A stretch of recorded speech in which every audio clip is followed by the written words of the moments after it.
This is Grapple Arts Radio. Hello and welcome back to the Grapple Arts Podcast. Today is a very special day because it's our first ever repeat guest. I've got my friend Brandon Wolverine Mullins back on the show. You were on the show a couple of years ago. And people really got great feedback. I got great feedback from that. So I had to have you back on.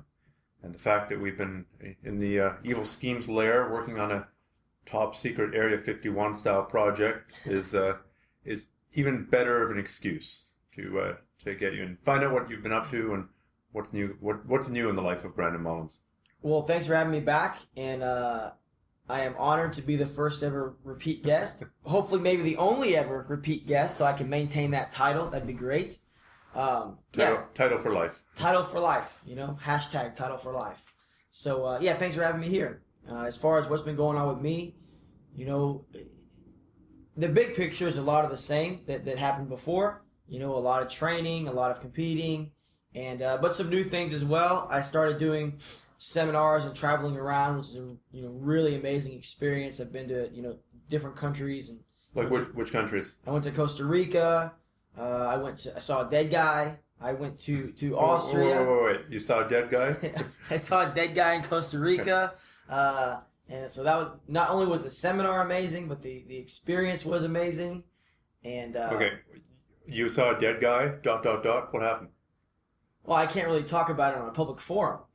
No, I don't want to make anybody think that I didn't have a great time when I was there. I had an excellent time when I was there. But basically, what happened is we were doing some touristy stuff, and there was a situation where we were kind of walking on a mountain path, and there was somebody was on the ground, and you could tell that a lot of people were around him. And I mentioned to one of the hosts that I was with that I was like, man, I think that guy's dead. And they were like, no, he's probably okay. He probably had a heat stroke. But we were like up in the mountains, so it was pretty chilly. It was pretty cold, and we kind of did our thing, came back around, and the whole time we're looking around, I'm telling the host, I'm like, man, that guy was dead. I'm telling you, he was dead. And they're like, no, he's not. He, probably this or that. Maybe he's a diabetic and he needed a cookie or something. And I was like, man, look, I've seen people who need cookies before. This guy did not need a cookie. He needed a funeral. He was dead. And, we finished walking around and we come back around to where he was. And sure enough, the police tape around. He was covered up with a sheet. And I don't really know what happened. And by no means did it ruin my experience at all. It really had no effect on how I felt about my experience in Costa Rica or how I felt about the country of Costa Rica. I'm just as likely to see a dead guy, here in Canada with you, Stephan, but it was just kind of a unique thing, and I saw a dead guy in Costa Rica. That's the story. But after that, you never did find out what happened to him. I didn't. Apparently, it was on the news, and because they sent me a photo of it later. But I don't know what happened to the guy. I'm not really sure. I don't know.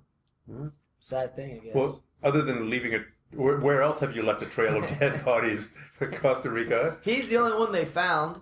Yeah. But I can't talk about the rest. But no, I also went to Austria, which was really amazing. It was a really great experience. That was to teach. That was to teach. That's right. I did like a week-long training camp there. We did a lot of hard work. The school was MAC Tyrol. It's MACTYROL. And it's ran by a gentleman named Daniel Prantner, who was a really excellent host. And it was a week-long thing. We did about 2.5, 3 hours in the morning, and then about 2.5, 3 hours in the evening. We did that for 5 days straight. We had a day before and a day off. Afterwards in between it to hang out and do some stuff. So it was just a really, really, really amazing experience. I got to really bond with a lot of the students and very, very cool people down there. Will there be photos of you in lederhosen surface and the little funny hat surfacing? I'm neither going to confirm nor disconfirm that there are photos of me with lederhosen. However, I can tell you they will not be surfaced on the internet. Mm-hmm. But as far as if there are pictures, I can't confirm or deny those allegations, nor will I. And of course, you just finished a seminar here in Canada. Had a great seminar in Canada. at Infighting Academy with Infighting MMA, with Richie Yip. Really, really great experience as well. I've actually been really lucky with all the seminars that I've done and the project that I've worked on. The project I did with you, Stephan, how to defeat the bigger and stronger attacker. All the seminars, all the projects. I've been really lucky to work with a lot of great people. Everybody has fulfilled, their side of the bargain, and I really hope that I did as well. I did the best I could, and just been really lucky to have a lot of great experiences. No complaints on any of those projects. You're a little bit different from some people on the seminar circuit in the sense that you're still training really hard at a high level. Sure. And competing at a high level. Yeah. So how do you find that businessmen who've done a lot of traveling, I think the initial flush of the joy of travel wears off after a while, and after a while it's just another bloody hotel room that they're in. It doesn't sound like you've got to that point, and maybe it won't be because you're doing something you love, but how do you find that it affects your own training? It definitely interferes with my training. I always try to schedule any project like that, even if it's just a weekend thing or if it's a week-long thing or whatever. I generally always put that right after a big tournament or something that I've been training for a lot. That way, it's an enforced layoff. Yeah, exactly. I need to lay off, and that's the best time for me to lay off. So I always try to make sure that I have those events, right after, say, the Pan American Championships or right after the World Championships. So that way, one, I'm really fresh, or not fresh, but my technique is really sharp, so I can go there and do a great job.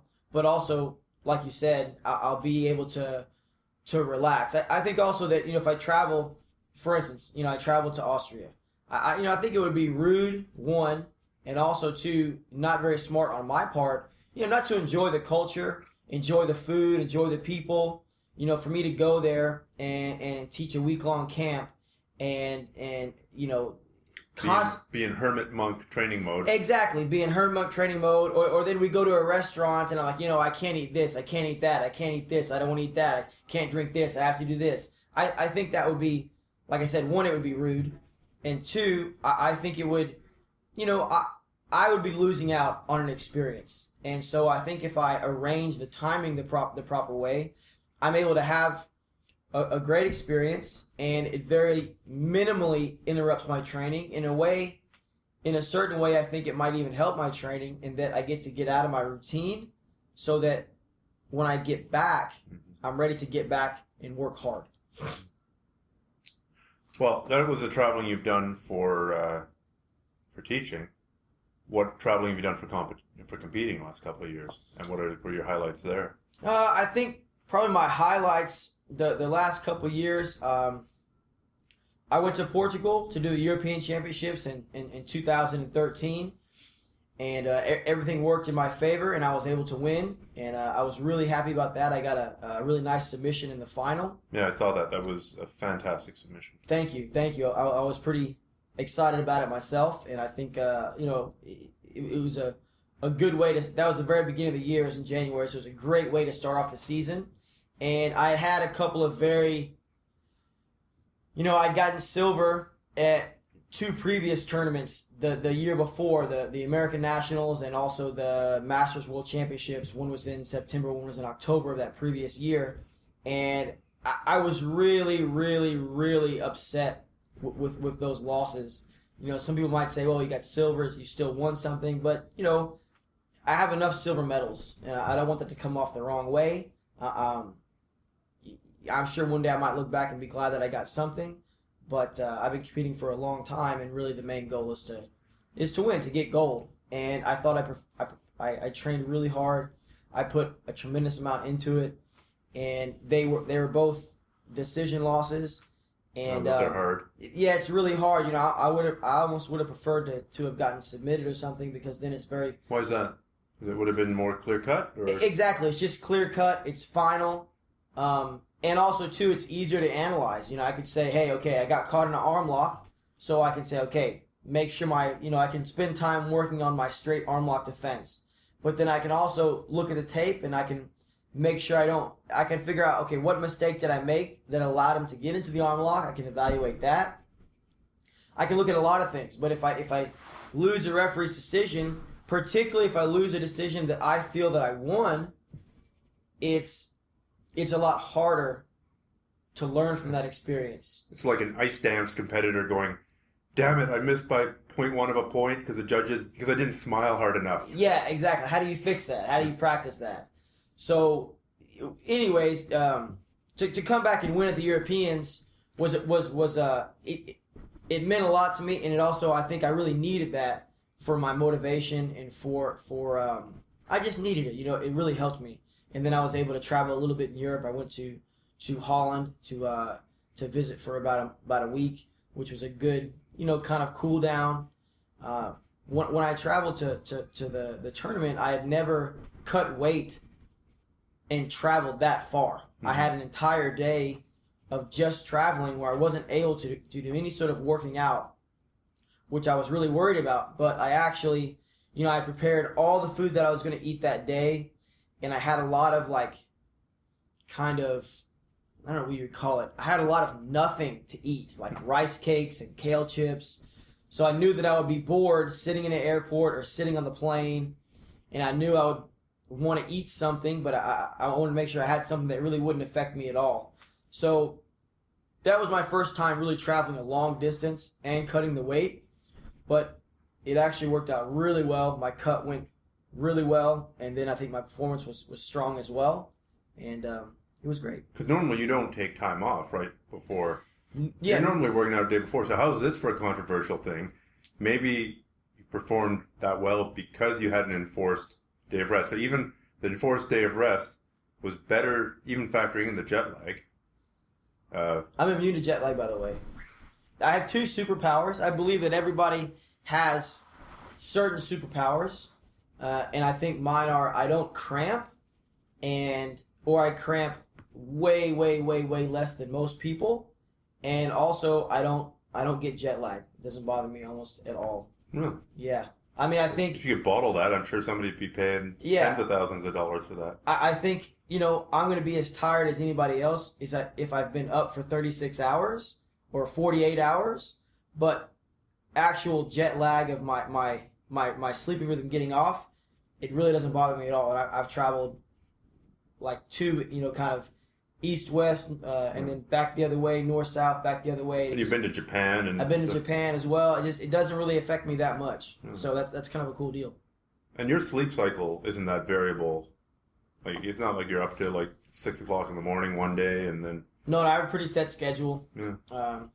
I'm usually up by about 7, in bed by about midnight, so I get about a 7-hour night sleep, and I almost always take a nap for about an hour, usually between 2:30 and 3:30 or 3 to 4, just to kind of cool down, recharge my batteries a little bit, and then I usually come back and do some, of course, more work and training and teaching as well. Well, I guess you do a Brazilian martial art and the sort of South American, Mediterranean siestas work into the Mediterranean culture. I'm reaching here, but... Hey, I'll take it. If it includes taking a nap, I'm into it. I love it. So then what have you been working on technique-wise? Or how's your game evolved since we last talked to you? I guess when did we last talk? Like 2012, 2011, around there? What about then? I think since then I've shifted more, particularly my goals toward the big gi tournaments. As in away from no-gi? Yeah, you won the no-gi Worlds. I won the no-gi Worlds twice. I won the Pan Ams in no-gi as well. All at black belt, of course. And I won Grappler's Quest and of course small things like Naga, stuff like that. And even at that time, I was always training in the gi every day. So I was never what you might call a no-gi guy or a grappler. I was always Brazilian Jiu-Jitsu, always training in the gi. But I felt like I did what I wanted to do without the gi. And so I haven't been competing quite as much without the gi. At the school that I'm at, Gracie Barra, Texas, we always train no gi twice a week, and I always do that. I think it's good to do that. but I've just been focusing competition-wise on mostly going to the big gi events. The only time I really do the no gi stuff is when I go to a smaller tournament, a local tournament, or just maybe a non-IBJJF tournament where they have both on the same day, or maybe like an event like American Nationals where they have both events in the same weekend. But I haven't competed in the no-gi worlds since 2011, and I think the no-gi Pan Ams, the last time I did it was, I think 2010, I think. Maybe 2011 as well. So with the added emphasis on the gi, are you just like all lapel chokes, nothing but worm guard? It's all about worm guard. That's it. Regardless of where you're at, you're getting wormed up. No, we should just explain for a second what worm guard is, in case people have not been following this thing online or haven't seen the. If you don't know what worm guard is, quit jiu-jitsu, because it's the next evolution of the art. And if you've missed the boat already, there's no way you can catch up. No, I'm just joking. Worm guard is just a new kind of guard position where you're using your opponent's collar or lapel to kind of tie him up and get a variety of different sweeps. And it's kind of the new flavor of the month on the competition scene. A lot of people are having a lot of success with it. There's people who are using it at the very, very, very tip top of competition. And so it's definitely some controversy around that. And people saying that, you can't use it in self-defense and it's not fair and this and that. And Hitler doesn't like it either, as we found out the other day. Hitler doesn't like it? If you do a search for Hitler and worm guard on YouTube, you get to an absolutely awesome video. It's in that whole Hitler freaking out meme of Hitler reacting to the, I think it's Hitler reacts to Keenan Cornelius's worm guard or something like that. And you had sent me the link a couple of months ago. I didn't get around to watching it, and I finally watched it a couple of days ago on your phone, actually. And, man, that is hilarious. If you haven't seen that, you need to do that. Hitler Worm Guard on YouTube.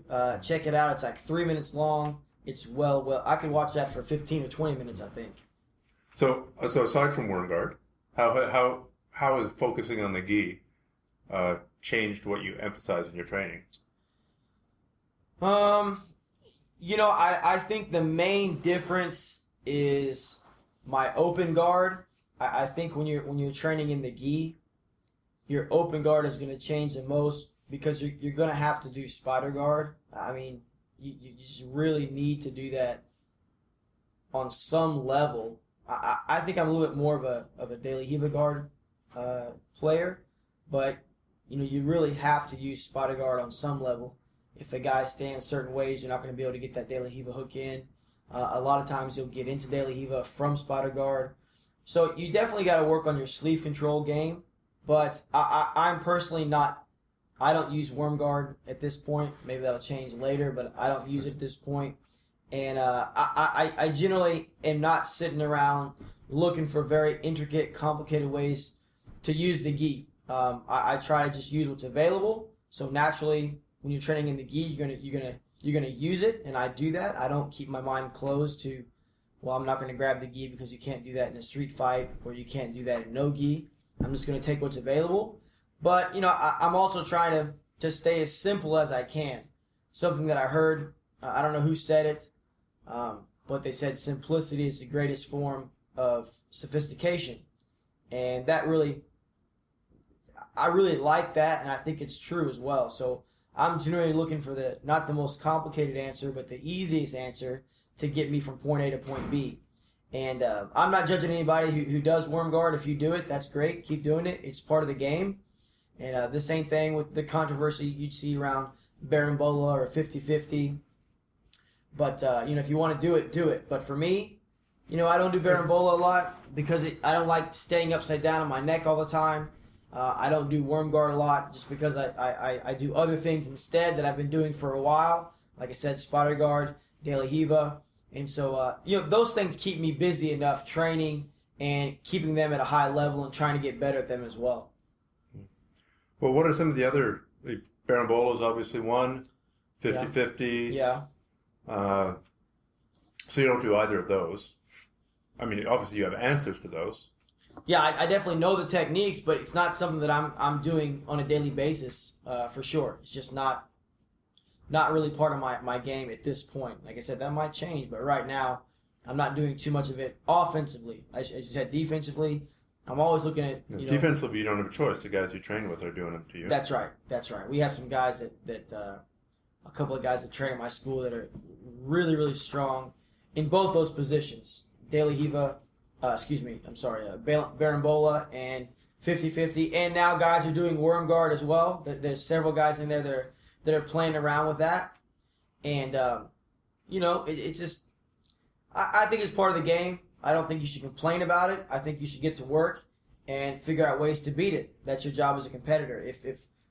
If there's somebody out there who's figured out a way to create something new inside the rule set of Brazilian Jiu-Jitsu, when they come out and they start winning with that, they should be applauded. They really shouldn't be. They shouldn't be, chastised or they shouldn't say that that should be illegal. Congratulations to them for creating an effective strategy. It's everyone else's job to figure out how to beat it. If you want to say 50-50 is stalling or Barambola is stalling, you can stall from any position. So if you're complaining about stalling, that's one thing, and I agree with it. But if you're using the idea of stalling to complain about a position that you don't personally like or that you don't, that's very different. You can't complain because somebody's doing something that you don't know. That's part of the game. Jiu-Jitsu is alive. It's going to evolve and it's going to change. Well, the 50-50 is a good example. I think a few years ago there was a ton of cases of people using it purely for stalling, pretty much. But as it's gone on, people have figured out ways to pass it, ways to disengage, ways to attack from it. And we're not just talking leg locks. Yeah. Ways to take the back from there. Sure. And so it was really just a brief pause in the evolution. And, I got to admit, I was worried. I was like, oh, God, if we reach the end of Jiu-Jitsu evolution, is it like get an advantage and then hold in 50-50? Yeah. But it doesn't seem that that's happened. People have figured out how to solve this, how to solve that riddle. Yeah, I think at the end of the day, there is no unbeatable technique. There's nothing that can't be stopped. I think sometimes people have that attitude. They're like, oh, well, look, it worked on this person or it worked on this person. Those guys are at the highest level, so if they can't beat it, how is it even possible or conceivable that some blue belt somewhere in some little academy, can figure out how to beat this position? And that's simply not true. There isn't a technique that can't be beat. There isn't a technique that is unstoppable. However, what I think happens a lot of times, in the case of 50-50, in the case of Barambola, in the case of worm guard, what happens is the people that come out with these things, they didn't think about them on Friday night and then pull them out of the tournament on Saturday. That's not what happened. What happened is they've probably been working these techniques, I would say, for years and years. And then all of a sudden, as they start using these techniques in high-profile matches, people start to notice them. So what happens is, okay, if we put it like this. So I'm a black belt. If I roll with a blue belt and I arm lock him from the guard, I didn't really surprise him. He knows the arm lock from the guard. How come he can't stop it? Because my arm lock from the guard is better than his defense to the arm lock from the guard. It's always gonna be an equation of my jiu-jitsu versus his jiu-jitsu. So what you have now, let's say if you look at the case of like the Miao brothers, they have so many hours of training in the Barambola that I doubt there's anybody on the planet who has that same amount of time defending the Barambola except the Miao brothers themselves, because one of them is going to try to Barambola the other one, and that's going to be their training set. I can only imagine. I don't know, but like that's their training session for the last 5 years. I don't know. So now they have more experience with that position from everywhere than anybody else. So it makes sense that they can come out and they can do that Barambola to somebody who otherwise has a very, very, very complete and a very, very strong game. But if they don't have anybody at their gym who's doing Barambola, they're not going to know the right thing to do. They're not going to know how to shut it down. And so that's why you get this lag time of...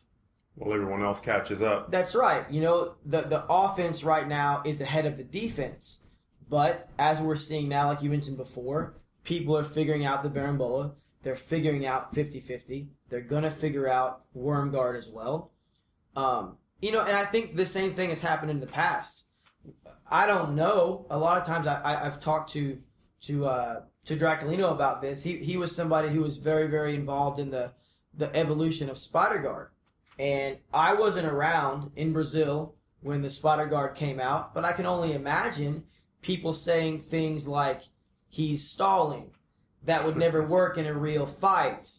You know, that you know, that's illegal. You can't do that grip. I can only imagine it was pretty much the exact same thing. The sky is falling. The sky is falling, you know. I can only imagine that it's really the exact same experience that we're having now with Berimbolo at 50-50, worm guard. They had that when spider guard came out. And then what happened? People got used to it. Everyone started doing it. People learned how to beat it. And then it became just another position, which I think is what's going to happen with Berimbolo 50-50. You know, it's going to kind of fall along with all the other techniques in Brazilian Jiu-Jitsu. Well, there's that whole what about the self-defense aspect of it argument. I want to talk about that too. Yeah. And then there's it makes for bad TV. It makes for boring matches. It makes, this sport's never going to be in the Olympics because of stuff like this. Yeah. But then we take a look at other sports that are micromanaging themselves to death, like judo. Sorry, all judo players, but I think it's true. Yeah. By micromanaging the minutia of where you're allowed to grip and all this, you're making the sport less relevant, I think.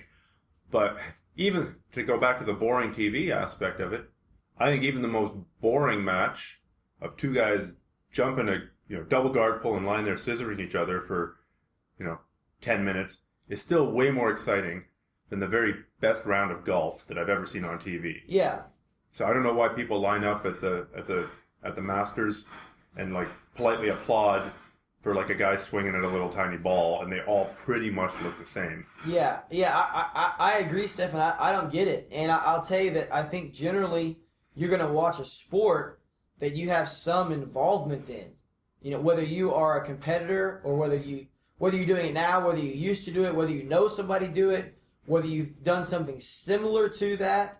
And so, I think that, Jiu-Jitsu on TV maybe is a long way off because there's not that many people who actually have been involved in Jiu-Jitsu on some capacity, and I think the whole, boring matches, this kind of thing, no matter what the rule changes are, you cannot make every match the most exciting match in the history of Jiu-Jitsu. You can't do that. And people who are competitors, and you've competed, Stephan, you know that. You know that sometimes you get people that are, a lot of times they're both so good, they're able to neutralize things, and it really is, they're working as hard as they can to literally score one advantage. And that was the deciding match. At the same time, there are situations where people are visibly stalling, and they should be penalized for that. And I think that's all you can do about it, is you can enforce those stalling rules. I think when you start making techniques illegal, that's equally as detrimental to self-defense as having someone master the worm guard or Berimbolo. I think if you want to be good at self-defense, I think that's your responsibility along with the instructor's responsibility to teach you that. I think competition jiu-jitsu is an outlet for Brazilian jiu-jitsu that has self-defense implications. Look, there's no punching in Brazilian jiu-jitsu. So you can't say that a Brazilian jiu-jitsu tournament is the epitome of self-defense training. I always looked at, I did wrestling, I did judo, I did Brazilian jiu-jitsu. I always thought those were sports, with real street fight or self-defense applications. But I would say I knew going in when I wrestled, when I did judo, when I did Brazilian Jiu-Jitsu, I always knew what I was learning. Probably about 50% of it was probably going to be out the window for me using in a self-defense situation, you know? Come on, dude. Really, for 90% of self-defense encounters, do you really need much more than a double leg and a clinch? Yeah, you're Maybe right. the mount. Yeah, you don't rear need naked that choke much. and armbar. Like that. Yeah. And you know, I think one of the biggest...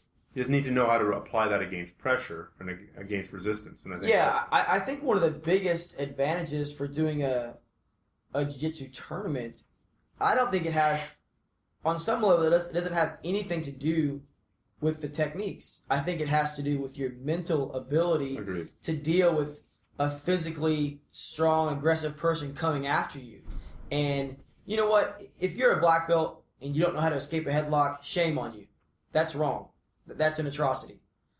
But if you're a black belt and you know how to do self-defense, you know how to do fundamentals, and you decide that you want to become the best sport jiu-jitsu competitor, I'm not going to fault you for that. You know, you're just choosing to focus on one specific area. And I think that it's a disservice if you're a black belt and you don't know the self-defense curriculum, if you don't know maybe kind of what you might call street safe jiu-jitsu, things like that. However, first, pull inverted guard. Yeah, you know, it's kind of ridiculous. But I think on the same token, if you're a white belt, you should not be trying to learn berimbolo because you want to win a tournament. I think you're able to make that decision only once, you know, you learn those basic fundamental things that you really have to learn. You know, I go to a wrestling class with a very high-level coach, and you notice that he just shows the same thing every day. He shows single leg, he shows double leg, shows high crotch, shows a couple of setups. And a lot of times the new guys will ask, like, when are we going to learn something new? And basically the answer is when you can properly do these techniques. Well, we've been doing them for this long. Okay, so do them to me. Obviously, we can't take him down, you know, so in some ways that's frustrating, but in some ways that's the best way to coach. You know, there's no reason to move on to something else until you've learned the proper way to do what it is you're learning. So if you have, you know, a lot of people learning the right things, I think falls on the shoulders of the schools and the instructors. You know, you need to save that berimbolo stuff, that 50-50 stuff for the upper level students. I would say purple belt and above.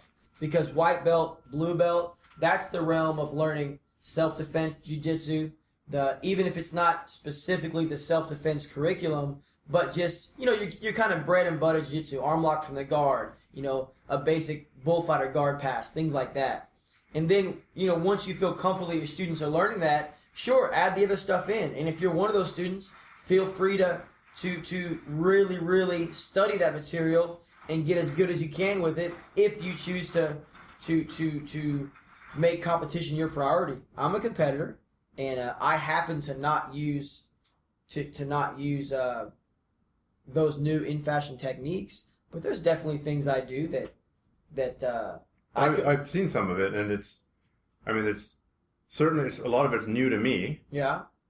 And just because it's not the new flavor du jour, in some ways it's more surprising because it's not everybody's thinking about it, not everybody's ready for it. Yeah, I think if you can specialize in a technique that is technically sound but out of fashion in the jiu-jitsu scene, you're going to give yourself an advantage. And if it's technically sound, even if it happens to come in fashion while you're doing it, you're still going to have success with it. But what I was saying is that there's techniques that I do that if I did them in a street fight or an MMA fight, I would get punched in the face and knocked out. You know, I mean, there's lots of examples of techniques that people don't scream about as being ineffective in self-defense that are totally accepted. Again, like spider guard. You know, people don't constantly complain about spider guard being ineffective in a street fight. Unless you're some karate guy on YouTube trying to talk bad about jiu-jitsu. But within the jiu-jitsu community, you don't hear that talk anymore. Again, because people have gotten used to it as part of the jiu-jitsu curriculum. And I think the same thing is going to happen with berimbolo, 50-50, worm guard, whatever the new technique is. So moving away from, we're talking about Fancy guards. fancy guards and talking more about training techniques. Something I wanted to ask you about. I mean, initially, when somebody comes to jiu-jitsu school, they learn all the techniques sort of in isolation. Here is the armbar from the guard. Here is the scissor sweep from the closed guard. Here is the butterfly guard, the hook sweep from the butterfly guard. Yeah. And they've got all these positions in isolation. But then how do people start... What's the right progression to start training, regardless of which technique it is? How do you start training this stuff at a higher level? I think the most important thing is making sure that the techniques that you know or that you're learning are going to fit together. You know, so the basic, to me, the basic plan of how you develop your jiu-jitsu works like this. When you're a white belt, let's say you're training in an all levels class. So not a class just of white belts, but there's white, blue, purple, brown, black in the class. So as a white belt, you're the low man on the totem pole. The first thing that you will, have to learn, and the first thing that you're going to be forced to learn is defense. The guy's going to run through you. They're going to sweep you. They're going to pass your guard. They're going to side control, mount, take you back. So you have to get good submission defense, good position defense. And then as you get better at defending those things, you're going to find that you're going to have the time to start working how to recover your guard. And then you're going to, or you're going to learn what this whole guard thing is. And then you'll learn how to use your guard. And then you're going to learn to sweep people and submit people. So once you learn sweeping people, now you're going to start learning passing. And once you start learning passing, then you're going to start learning, how to dominate top position control, side or mount or back. And I don't mean that you shouldn't be learning all this stuff at all periods of your training, but that's kind of how people tend to focus a little bit. Yeah, I think that's how you naturally evolve in jiu-jitsu. I think there's lots of examples of people who were known to be very, very high-level guard players. And then over a very short period, 1 year, 2 years, all of a sudden they're passing at almost an equal level. However, I think you would be very, very hard-pressed to find somebody who was known as a top player for an extended amount of time, and then within a year, 2 years, they all of a sudden became a guard player. Mm-hmm. It doesn't really work the other way around. I think the guard, defending and the guard position, I think it's harder. I think it's harder physically. I think it's harder mentally. It's more intricate. There's a lot more variables to keep track of. So when you learn defense, guard positions first, and then you learn top game second, I think it's just a more efficient way to learn. If you do it in reverse, I think you get to a point where you get scared of being on bottom. Maybe scared is the wrong word, but I think you get what I'm trying to say. Mm-hmm. You haven't gone through that. I guess you're bound to go through a period of suffering anyway. Yes, but you might as well get it over with. Yeah. Yeah, I think that's how it works. And so what I mean, or what I was getting at about having things being connected is, let's say your favorite sweep is what's a good example here? I don't know, like, a basic scissor sweep, but you got absolutely no way to maintain mount. Yeah, okay, yeah, so there. You get really good at the scissor sweep. And then you're always falling into the guy's half guard because you can't mount him. So what you need to make sure you're doing is not focusing on maybe, say, standing guard passes, because you transitioning into a standing guard pass off of the scissor sweep is going to involve quite a bit of resetting once you get on top. That means like disengaging from everything, standing back up, breaking all the grips, and now you're ready to go. Exactly. What that's going to do is it's going to give your opponent time to also reset, get his grips where he wants, and now you kind of have to pass his guard at 100% effectiveness. Whereas if you sweep the guy and then you're constantly landing in the same position, like you said, half guard, what you're going to end up learning how to do is you're basically going to start passing the guy's guard before you even really get into it, before he even really gets set up. I think one of the best times to pass a guy's guard is right when you sweep him. He's scrambling a little bit to get his grips and to get his guard structure set up. Because generally, he doesn't just let you sweep him and get his grips set as you're sweeping him. Particularly in a competition or even in a training session, people generally want to win. They're fighting the sweep. Oh, then they concede it. Exactly. But they weren't setting up their guard. That's right. So normally, the instant you get on top is going to be a really good opportunity to get past their guard. And so you need to make sure that your guard passes go together. So if I'm going to constantly be doing a butterfly guard sweep, you're going to end up in half guard a lot because you have that hook in. The guy can almost always hang on to that foot. So you need to make sure that one of your top guard passes is going to be passing from the half guard because you're always going to be in that position and you don't want to miss the opportunity to pass the guy's guard. And the same thing when you pass the guy's guard. If you're constantly using a pass where you end up, in side control, you need to think about how the person is going to use his arms and his legs to defend that pass and where those arms and legs are going to be once you pass, and then figure out what the easiest or most appropriate submission is going to be. If you do a bullfighter pass, one of the most common things people do to defend is they're going to turn over. They're going to give you their back because they can't use their legs to defend, so they're just going to kind of squirm away, give you the back. So if you're a bullfighting pass specialist, you're going to want to make sure to have a really strong back control and just overall general back attack because you're going to be there so often. Mm-hmm.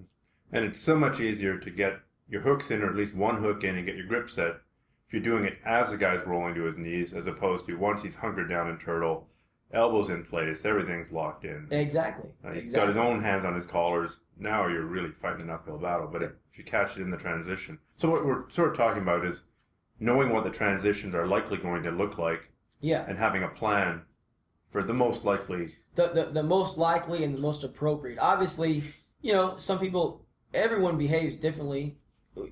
If you put everyone in a certain situation in jiu-jitsu, there's going to be 3 or 4 different ways they're going to react. And then there's always going to be one guy that does something out of the ordinary, but that's rare. Most of the time, people are going to fall in 2, 3, or 4 predictable reactions.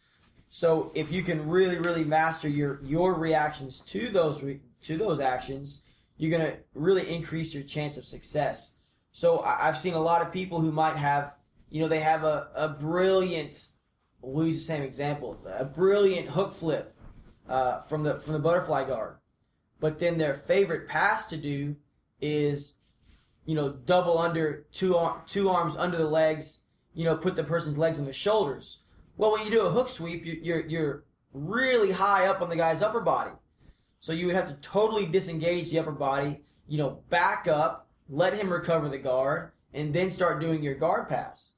So that's going to give the guy plenty of time to get to a good, strong guard position where he's comfortable. It may also give him, chances to sweep or chances to submit you as you're trying to pull away from him and get tangled in his legs. So you just want to think about, okay, what is my favorite sweep? And then do it and look at the position you land in. And then maybe just screw up the sweep a little bit and see how the guy starts to react. And then you need to make sure that you adopt, that pass as at least one of your favorite passes or one of your passes that you put a lot of time into. That way you might have a situation where you completely dominate somebody. You pull guard, sweep, pass, mount, armbar. It all flows together. There's no breakdown in the action that you want to have to reset as little as possible, because when you reset, so is your opponent. And that's going to give him opportunity to get his offense rolling. If you can stay ahead of the game, if you can keep your opponent on the run, you're going to have a better opportunity to beat him. And I think that's what people experience when they roll with somebody, maybe it's like the first time they ever do jiu-jitsu and they roll with somebody and they feel like they have absolutely no answer to anything the guy does. And it's because the person knows the basic reactions to the techniques that he's using, and in a very specialized way, he can kind of read your mind. He knows what you're going to do. He can feel what you're going to do. And so I think that's the mark of a highly skilled person, and I think that is the goal for you to have for your jiu-jitsu. You want to make it so that no matter what the person does, not only do you have, even if he does the correct kind of defense, you know the right way to get around that and continue doing what you're doing. You don't just want to create a problem for your opponent that's going to be a problem has an answer. You want to create a predicament. A predicament by definition doesn't have an answer. It just has varying degrees of failure. You know? Only bad and worse answers. That's right. And really that's what I try to think about when I'm making changes to my jiu-jitsu. You know, you mentioned how boring golf is earlier, and I agree that golf is very boring. I'm not dogging anybody who does golf. If you love golf, keep doing it, you know.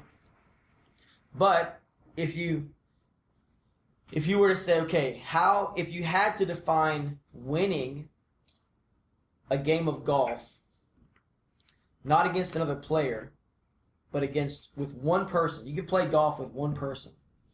Well, the way you would win is you would score an 18. You would have a hole-in-one every single hole.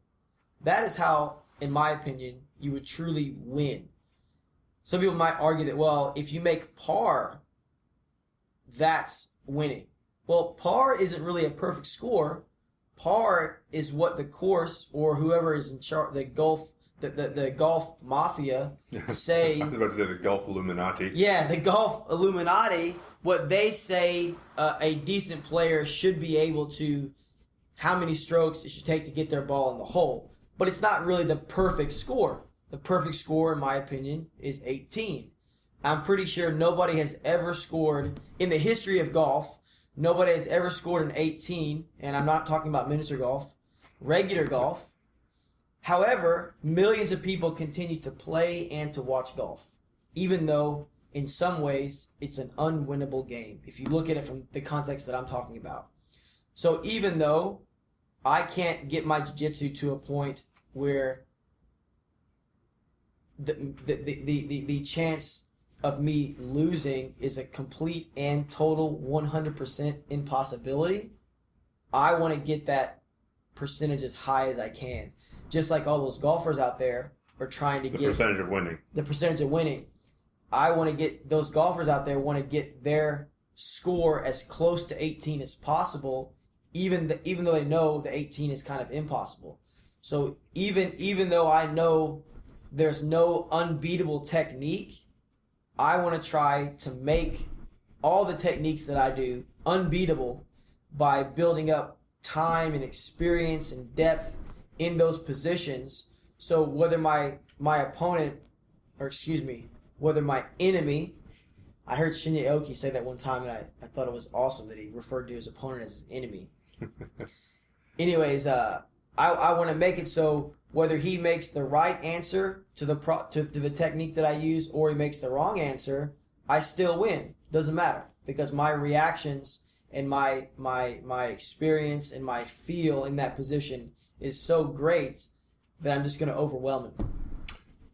Well, I guess by the time he's reacting to you, he's a little bit on the run. That's right. And maybe I've been listening to too much hardcore history there with Dan Carlin. Okay. But supposedly, in the old days, when the phalanxes would line up against each other and they'd push at each other with spears, not too many people got hurt. Yeah. It was only when one side turned and ran that there'd be the giant massacres. Yeah. While they were actually there on the battlefield, like battling, the casualties were pretty low. I think Alexander the Great conquered most of the known world and suffered very, very few casualties because he never lost a battle. Yeah. And now, because if he had lost a battle, they would have turned and run and they would get a spear in the back. So that's what I'm thinking of as you're talking about pressing the advantage. Once it'd be like oh, look, the other enemy phalanx has turned and run away. Let's just wait. Let's just let them run down the field, turn around, and set up again. That's what sweeping somebody and then backing out and not pursuing that is. It's giving them a chance to reset their A game. Whereas what you're talking about is when they turn and run, trample them down from behind and, exactly. and kill them all. Yeah, I mean, you're exactly right. You want to keep that person out of the game as much as possible. I think you see this a lot of times when people, a lot of times you'll see somebody, really dominating somebody else. Maybe they haven't scored any points, but they just really were like all over the person. And then they finally scored some points. And they adopt the mentality of, okay, I basically won the match. There's 2 minutes left. All I need to do is don't do anything stupid. And I can even give away 2 points because I'm still going to win by 1 because I have 3. So that would be okay. And when people adopt that kind of mentality, what happens is they slowly let the person get back into the game. And because they're not trying to move forward, they accept way more as far as like allowing their opponent to grip them or get certain positions. They accept those things way more than they normally would if they were still trying to win the match themselves. So I've seen a lot of people who have lost matches like that because they thought they had already won. They relaxed, unfortunately a little bit too much, and they let the person get so far back into the game, they actually let them get the advantage, and they weren't able to recover. They got submitted or they lost by points or whatever. Instead of, just like you said, running them down from behind once they try to run away. I don't think you need to be taking, if I pass someone's guard and I get to side control, I'm not going to immediately go for a submission that's going to cause me to lose side control. However, I am going to constantly look for the submission. I want to try to look for the submission without sacrificing my good position. I want to put pressure so the guy kind of gives me something. But my goal isn't to just hold side control until the match is over. I definitely am looking to try to get a submission, looking to improve to the mount so I can submit the guy. And I've definitely had that experience happen to me where maybe I was tired or I don't know what the situation was, but I got up on some points and then I said, all I have to do is maintain my lead.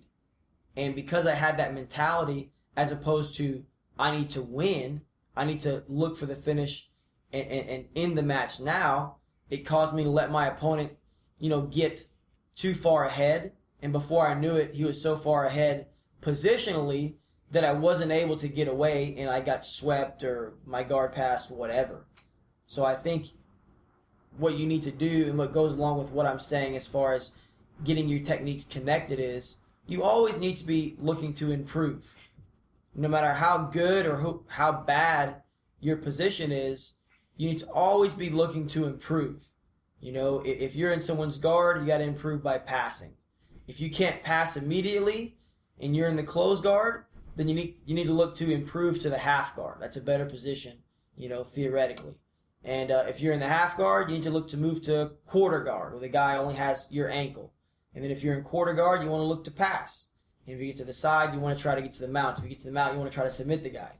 So even sometimes that doesn't always happen in a jiu-jitsu match. There's lots of matches that aren't won by submission. But as long as you keep that in your mind as the end goal, I think your jiu-jitsu will be better, and you'll definitely be a better competitor and a better jiu-jitsu fighter, whatever you want to call it, in the long run. Mm-hmm. Well, I couldn't agree more. Reach for the stars, and our man's reach should exceed his grasp. Else, what are the stars for? That's right. And sometimes you actually end up with some stars in your hand. Man, that's sounding right. Very, very cheesy. We're going to start a New Age podcast here. Okay. Cue the crystals. Okay. You're going to like that incense over there, right? Exactly. Aromatic oils. Patchouli. Well, thanks so much for chatting with us today, Brandon. Thank you for having me. What do you have? What are you looking forward to in the next little while? I'm just looking forward to training hard and finishing out the year, hopefully with some strong victories. I started off the year pretty good. I came back from an injury, and I was able to win the Pan Ams, and that was big for me. It was at master level, but still, that's a big deal. I was really happy about that, and so hopefully I can start and end the year with a big win. Okay. Well, best of luck to you, my friend. Thank you.